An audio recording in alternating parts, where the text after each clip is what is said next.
Hej og velkommen til dagens anti-spildtidstip. Vi bruger rigtig meget tid i køkkenet, og en af de ting, jeg har studset meget over, det er, at sådan nogle æg her, de er simpelthen ikke til at pille.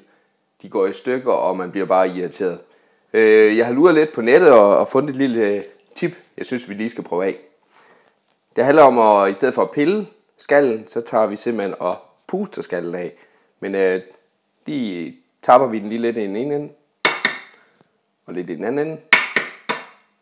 Så piller vi lige af, og så er det vigtigt, at vi lige får hul på hinden, der sidder inde bagved herinde. Den skal vi lige have hul på. Og lidt i den anden ende. Sådan her. Så er det vigtigt, at vi sætter den tynde ende for munden, og så er det ellers at give det et forsøg. Vi prøver. Det virkede. Dejligt fint rundt æg. Der er ikke noget, der er røget af eller noget. Og her har du skallen lige til at kaste væk. Så et lille trick. Værsgo.